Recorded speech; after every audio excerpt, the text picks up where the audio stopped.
الحمد لله نحمده ونستعينه ونستهديه ونستغفره ونعوذ بالله من شرور أنفسنا ومن سيئات أعمالنا من يهده الله فلا مضل له ومن يضلل فلا هادي له ونشهد أن لا إله إلا الله وحده لا شريك له ونشهد أن محمدا عبده ورسوله صلى الله عليه وعلى آله وصحبه أجمعين.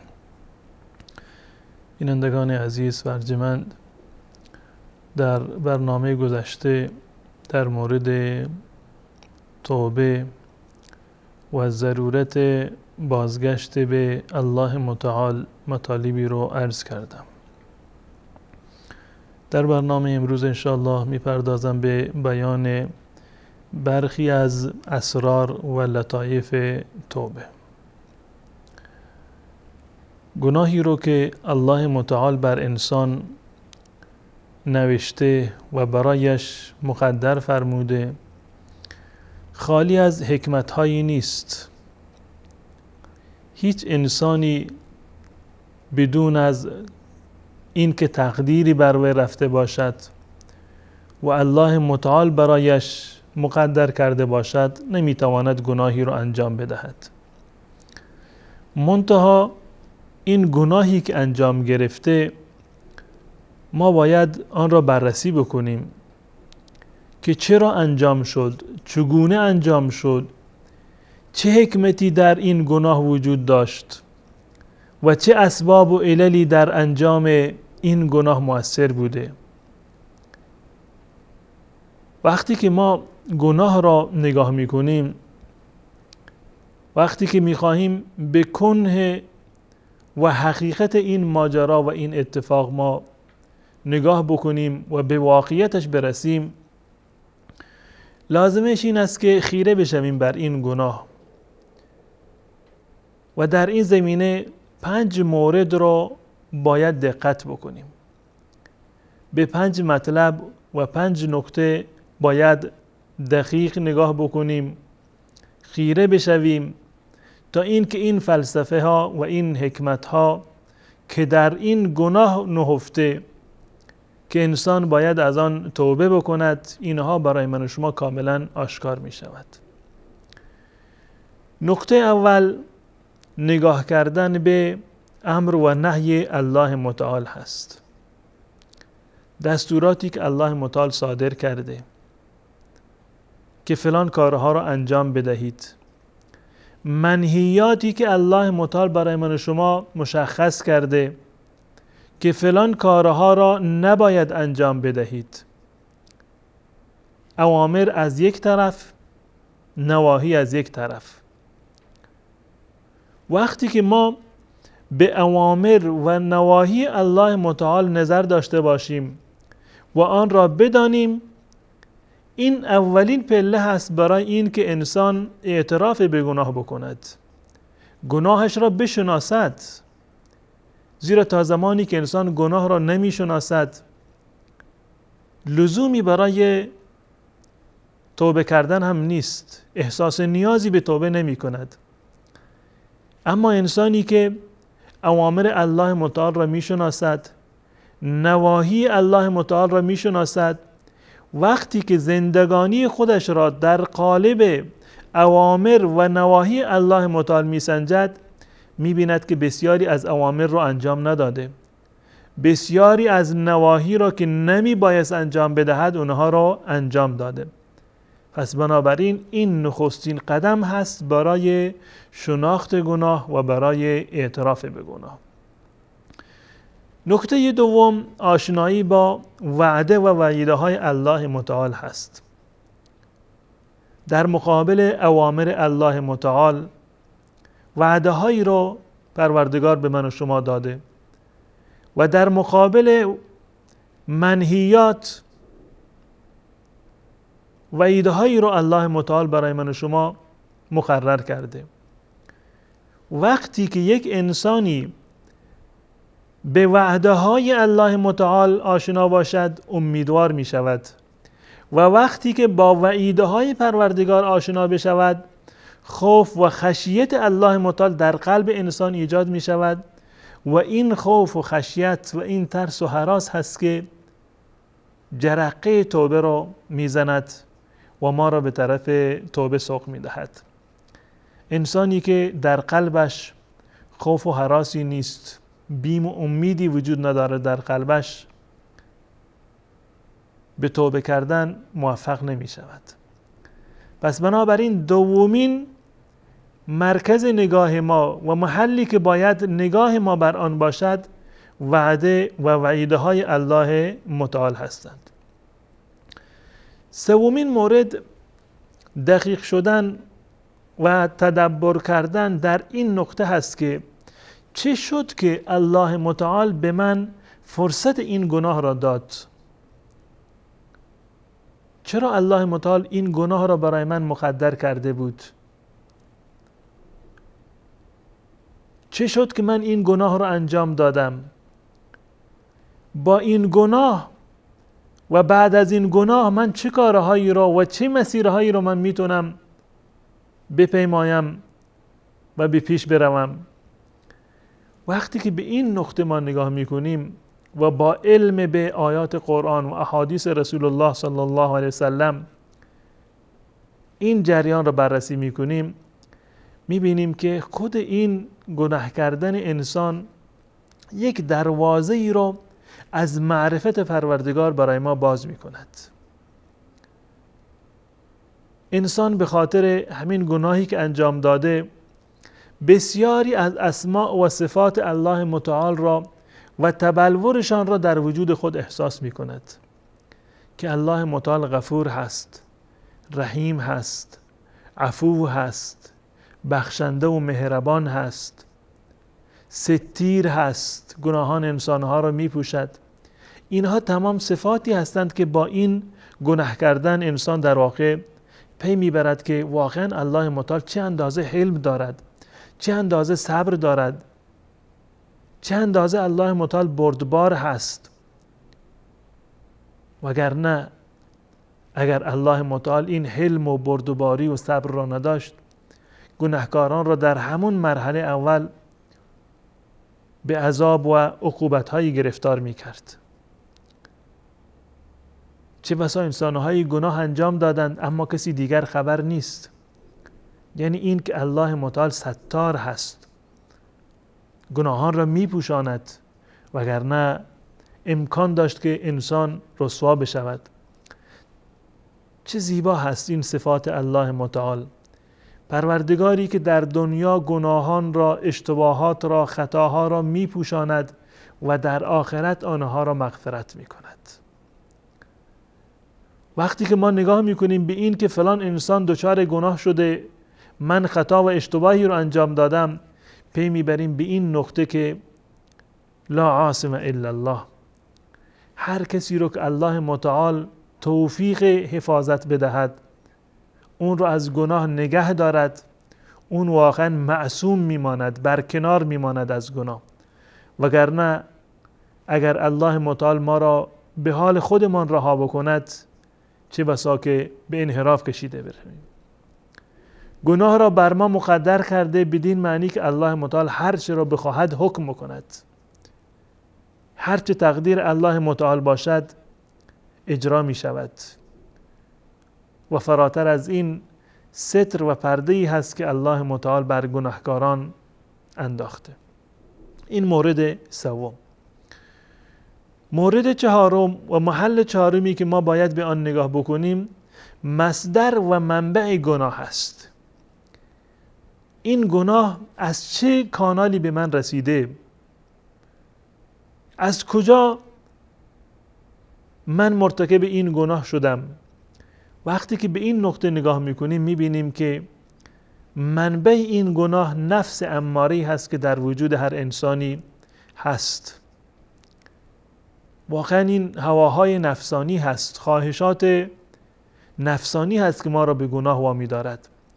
وقتی که ما به این نقطه برسیم و پی ببریم که واقعا این نفس اماره بوده که ما را به گناه واداشته، این شناخت ما را به این نقطه میرساند که واقعا نفس انسانی نفسی جاهل و نادان و ظالم هست اماره به سو هست و هر کار قبیحی و هر گفتار و کردار قبیحی که از انسان سر میزند برمیگردد به قبح و خباثت نفس. این نفس هست که اینها را بر ما املا می کند. پس بنابراین باید نفس خودمان را آموزش بدهیم با آیات قرآن، با احادیث رسول الله صلی الله علیه وسلم، با علم صحیح ما این صفت جهل را از نفس خودمان دور بکنیم و با اعمال صالح این صفت ظلم و ستمکاری را از نفس خود دور بکنیم. بدین خاطر هست که رسول الله صلی الله علیه وسلم به ما آموزش دادند آنگونه که به یکی از اصحاب بزرگوارش حسین ابن منذر رضی الله تعالی عنه فرمودند که قل، این جمله را تکرار بکن، اللهم الهمنی رشدی و قینی شر نفسی. اللهم الهمنی رشدی و قینی شر نفسی. پروردگارا هدایت را به من املا بکن و الهام بکن و مرا از شر خودم و از شر خیشتن مرا نجات بده. پس بنابراین انسان همیشه باید این دعا را بکند. حتی رسول الله صلی الله علیه وسلم در خطبه حاجت همیشه این را می‌خواندند که الحمدلله نحمده و نستعینه و نستهدیه و نستغفره و نعوذ بالله من شرور انفسنا و من سیئات اعمالنا.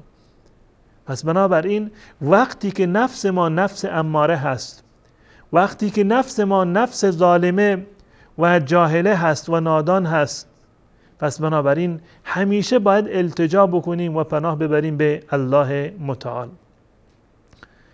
و نظر پنجم و محلی که ما باید به آن خیره بشویم این هست که چه کسی ما را دستور به گناه داده. آمر اصلی ما به این گناه و تعدی از حدود الهی و زیر پا گذاشتن دستورات الله متعال چه کسی بوده؟ اندکی که فکر بکنیم به این نتیجه میرسیم که کسی نیست جز شیطان. و شیطان این دشمن قسم خورده انسان هست. به هیچ عنوان این شیطان خسته نمی شود، پشیمان نمی شود، ناامید نمی شود از گمراه کردن من و شما. همیشه در تلاش هست، در تکاپو هست و خندقهایی رو حفر کرده، مهلکه هایی رو تدارک دیده و به ترتیب میخواهد که ما را در این مهلکه ها بیندازد. وقتی که این 5 مورد رو ما در مورد گناه بدانیم و بنگریم و به کن و واقعیتش برسیم، یک شناخت واقعی به ما دست میدهد. نگاه کردن به امر و نهی الله متعال، نگاه کردن به وعده و وعیده های الله متعال، نگاه کردن به تقدیر الله متعال و این که به ما تمکین داده که این گناه رو و فرصت داده که این گناه رو انجام بدهیم، نگاه کردن به مصدر و منبع گناه که نفس هست، نگاه کردن به آمر این گناه که شیطان هست. نکته بسیار جالبی رو علامه ابن قیم رحمت الله علیه در کتاب مدارج ذکر کرده که شیطان از انسان چی میخواهد؟ شیطان از انسان چی میخواهد؟ میخواهد که انسان چه کارهایی رو انجام بدهد. اینها طبقه بندی هست و مرحله به مرحله هست. اولین مهلکه‌ای که شیطان میخواهد انسان را در آن بیندازد و اولین معصیتی که و انحرافی که انسان انجام بدهد کفر به الله متعال هست. کفر کردن به الله، کفر به دین الهی، کفر به دیدار و لقای الله متعال، کفر کردن به صفات الله متعال و پیامبران الله متعال. این بالاترین چیزی هست که شیطان از انسان میخواهد. و اگر انسان در این مهلکه گرفتار بشود، شیطان بتواند که من و شما را کافر بکند، بی ایمان و بی دین بگرداند، دشمنیش کم می شود، عداوتش نسبت به من و شما و حساسیتش کمتر می شود، زیرا آن چیزی را که خواسته به هدف خودش رسیده. انسان وقتی که کافر شد، شیطان دیگه با اون کاری ندارد. مطمئن هست که این در مهلکه افتاده و در دامش گرفتار شده. اما اگر انسان بتواند با بصیرت الهی و با بصیرتی که منجر به هدایت می شود و با نور ایمان انسان از این مهلکه نجات پیدا بکند و از دام کفر و شرک بپرهیزد، شیطان انسان را در مرحله دوم و در کمینگاه دوم تعقیب می کند. می خواهد که انسان را در تله دومی و در دام دومی گرفتار بکند. دومین مرحله چیست؟ دومین چیزی که شیطان از انسان می خواهد چیست؟ دومین گناه و دومین انحراف بدعت هست. بدعت یعنی انحراف از دستورات الله و رسول الله صلی الله علیه و سلم. اهم از این که بدعت و نوآفرینی در دین اعتقادی باشد یا عملی باشد. زیرا وقتی که این بدعت به عنوان یک اعتقاد در آمد و این بدعتی که عملی هست به عنوان یک شریعت برای انسان در آمد، به هیچ عنوان این انسان از این کار توبه نمی کند. کار گناهی رو انجام می دهد، بدعتی هست، نه الله دستور داده و نه رسول الله صلی الله علیه وسلم چون این کاری رو انجام داده، نه در آیات قرآن هست، نه در احادیث رسول الله، نه در سیره رسول الله، نه در عمل صحابه. هیچ جا ما اثری از این بدعت نمی بینیم. اما زمانی که شیطان به این انسان قبولانده که این کار مفید هست، یک کار دینی هست، به خاطر محبت الله یا محبت رسول الله صلی الله علیه وسلم هست، ولو این که پیامبر انجام نداده، اما هدف من خیر هست، با این توجیهات شیطان انسان را قانع می کند که اعمال خلاف شرع را به نام شرع انجام می دهد. خب چون این انسانی در واقع در فکر توبه هم نمی افتد و گمان می کند که من کار خیری رو انجام می دهم. و اگر انسان با دید حقیقت نگر و با اتباع از رسول الله صلی الله علیه وسلم و با مقایسه کردن اعمال خودش تمام ریز و درشت اعمال عبادی و غیر عبادی رو که انجام میدهد، اگر اینها را در قالب سنت بگذارد و با این حربه و با این سبب بتواند که خودش را از دام بدعت برهاند، شیطان در مرحله سوم و در کمین سوم در انتظار انسان نشسته و میخواهد انسان را بعد از کفر و بعد از بدعت در مهلکه سوم گرفتار بکند. مهلکه و کمین سوم مرحله کبائر هست. گناهان کبیره‌ای که رسول الله صلی الله علیه وسلم اون گناهان را به عنوان بزرگترین گناهان و برترین گناهان معرفی کرده. بعد از مرحله کفر و بدعت شیطان انسان را وادار می کند، وسوسه می کند، گناه را تزیین می کند، سبک جلوه می دهد که انسان گناهان کبیره را انجام بدهد، اکبر الکبائر را انجام بدهد. این سومین مرحله هست. اگر باز هم انسان توانست که با اعتصام و چنگ زدن به حبل الهی و به دین الهی و با توبه نصوح توانست که خودش را از گناهان کبیره‌ای که انجام داده دور بکند، بعد از این شیطان یک مرحله تنازل می‌دهد و در مرحله بعدی و مرحله چهارم و مهلکه چهارم می‌خواد انسان را گرفتار بکند. مرحله چهارم مرحله گناهان صغیره هست. ما می‌دانیم که بنابر آیات قرآن و احادیث رسول الله صلی الله علیه وسلم گناهان به دو قسم تقسیم می‌شوند: گناهان کبیره و گناهان صغیره.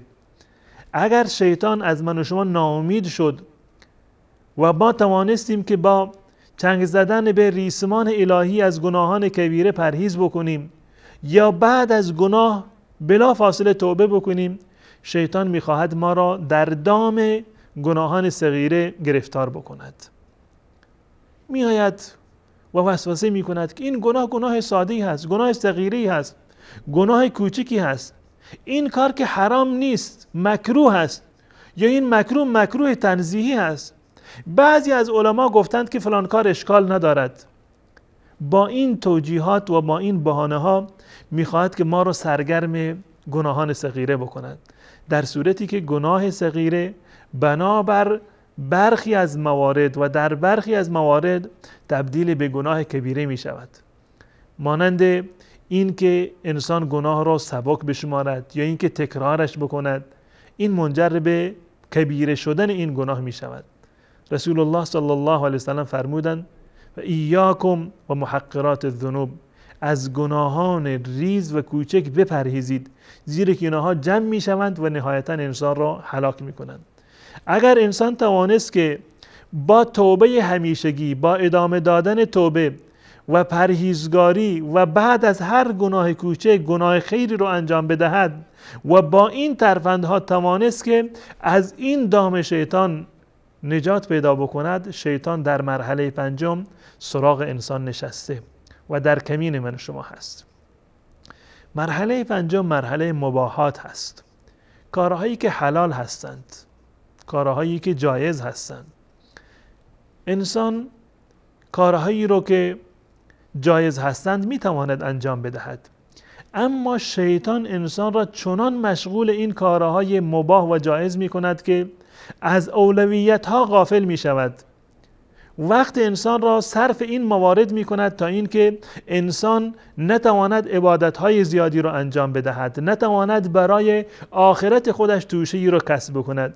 مشغول کارهایی هست که والا این که مباح هستند، اما فرصت عظیمی را که الله متعال در اختیار انسان قرار داده که می تواند در این فرصت طلایی برای خودش کسب و اعمال خیر را انجام بدهد و کسب خیر بکند و برای آخرت خودش ذخیره بکند. شیطان انسان را مشغول کارهای جزئی می کند و مشغول کارهای مباح می کند تا اینکه انسان غافل بشود و از عاقبت خودش فراموش بشود و نهایتا وقتی که از دنیا می رود می بیند که هیچ چیزی در بساط ندارد. اگر انسان با بصیرت تامه و نور هدایت و شناخت قدر طاعت و نیازمندی هایی که انسان در آخرت دارد، اگر توانست که با این وسیله خودش را از این مهلکه نجات بدهد، باز شیطان در مهلکه بعدی که ششمین مورد هست در انتظار انسان نشسته. ششمین مورد اعمال مرجوحه هستند، اعمالی که از ارزش کمتری برخوردار هستند، اعمالی که ثواب کمتری را دارند، اعمالی که تأثیر کمتری را در معنویات من و شما دارند.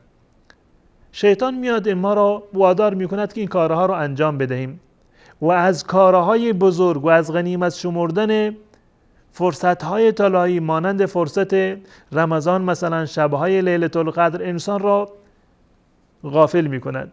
همین 4 رکعت نمازی که میخوانی بس هست. خیلی از مردم اصلا نماز نمیخونند، یا وقتی که فرض را خونده دیگه نیازی به سنت نیست، نیازی به نفل نیست، یا این که همین که یک مقدار مالی رو مثلا صدقه کردی همین برای تو کفایت میکند، لازم نیست که از این کار بزرگتری رو انجام بدهی. انسان را به کارهایی که مرجوح هستند و چه بسا ثوابشون کمتر هست، به اینها در واقع مشغول میکند و کارهای بزرگ را و اعمالی را که ثواب زیادی را دارند اونها را از چنگ انسان در می آورد. اگر انسان بتواند که با فقه و دانشی که در مورد اعمال دارد و با شناخت اهمیت هر عمل که فرض از همه بالاتر هست و بعد از آن واجب هست، سنت هست، مندوب هست، اگر این مراتب اعمال را و ارزش اعمال را بشناسد و با این وسیله بتواند از این مرحله در واقع نجات پیدا بکند، شیطان در مرحله بعدی سراغ انسان نشسته. اما این رو شما تصور بکنید که شیطان در کدامین مرحله شما را شکار کرده. من و شما در کدام مرحله از این مراحل قرار داریم و شیطان توانسته که هدف خودش را در مورد ما عملی بکند. میبینیم که بسیاری از مردم در همون مراحل و در همون کمینه‌های اول به شکار شیطان در اومدند. برخی در کفر، برخی دیگر در بدعت، برخی دیگر در گناهان کبیره و برخی دیگر در گناهان صغیره، برخی در مباحات، به همین ترتیب. و آخرین مرحله‌ای که شیطان دیگه ناامید می شود که این انسان نه کافر شدنی هست، نه اهل بدعت هست، نه اهل گناهان کبیره هست و اگر گناه صغیره از اون سر بزند فوراً توبه می کند. نمی شود که این انسان را به مباحات مشغول کرد، نمی شود که این انسان را به اعمال مرجوحه مشغول کرد. نهایتاً و آخرین ضربه شیطان این است که لشکریان خودش را مسلط می کند بر این انسان که انسان را اذیت و آزار برساند، مورد اذیت‌های دستی و زبانی قرار بدهند. وسوسه می اندازد در قلب انسان که وضوی من درست شد یا درست نشد، این نماز من درست هست یا درست نیست، فلان کار رو من درست انجام دادم یا درست انجام ندادم. اینها آخرین ترفندهایی هست که شیطان در واقع و آخرین ضررهایی هست که شیطان میتواند به یک انسان برساند. امیدوار هستم که الله متعال با درایتی که ما حاصل بکنیم و با شناختی که از قرآن و احادیث رسول الله صلی الله علیه وسلم دریافت بکنیم بتوانیم که با تمام کیدها و مکرهای شیطانی انشاءالله مبارزه بکنیم و پیروز این معرکه من و شما باشیم و شیطان خار و زبول و نهایتا نابود بشود و خواسته های شیطانی در قلب من و شما هیچ جایگاهی رو نداشته باشند. تا برنامه دیگر و مطالبی دیگر شما رو به الله متعال می سپارم و السلام علیکم و رحمت الله و برکاته.